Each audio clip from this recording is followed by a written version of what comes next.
Today we're going to be doing subtracting across 0.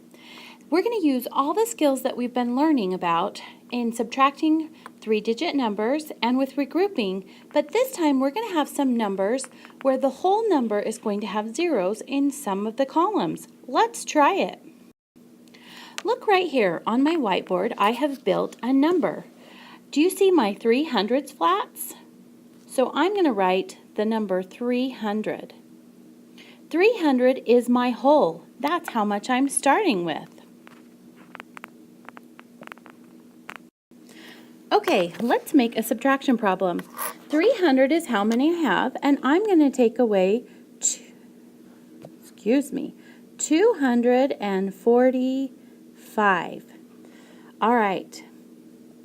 Now I know I'm going to have to regroup because there is a 0 in the tens column and a 0 in the ones column, and my steps say I need to subtract my ones column and regroup if necessary. How am I going to do this though? Because there is a 0 here, and if I go do next door, there's nothing here that I can regroup with. I can't borrow a bundle of 10 from this column, so I'm going to have to keep going to my hundreds column. I'm going to have to take one of these away, and I have to change the one I'm taking away into tens. So I have 2 left. So here's my hundreds flat that I took from my hundreds column, and I switched it to 10 tens rods. Here is my new number.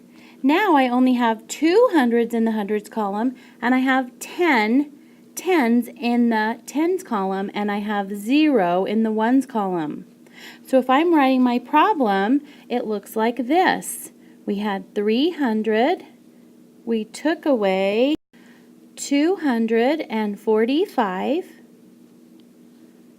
I had to go all the way to my hundreds column, take one of the hundreds flats, and change it into 10 tens rods.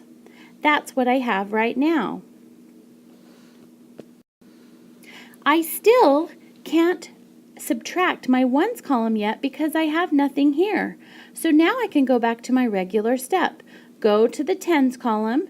I'm going to take one of my tens rods, and now I only have 9 left, and I'm going to move it over here to my 10 ones. Let me show you.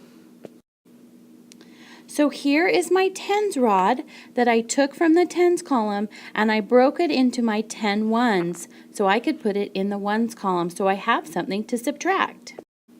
So here's my number now. I have 290 because I took one of the rods and 10 in here. Now I'm ready to subtract. Here was my original subtraction problem. Let's go over the steps we already did. So I'm going to start with my ones column. There's nothing there. I'm going to go to my tens column. There's still nothing there, so we went to our hundreds column. I'm going to take one of the hundreds away, and I'm going to make 10 tens. Then I'm going to go from my ones column and go to my tens column, take one away again. Now I only have 9 left, but now I have 10 over here. I can subtract. 5 take away 10 is 5. 9 is the number I have left in my tens column. 9 take away 4 is 5. And 2 take away 2 is 0.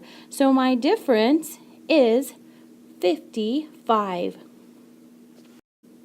So we just learned how to subtract a number when it has zeros in it. If you come to a column that has a 0 in it and you go next door and you still can't regroup, you move to the next one. What about if you have a number like this? What if you start your subtraction problem with the number 109?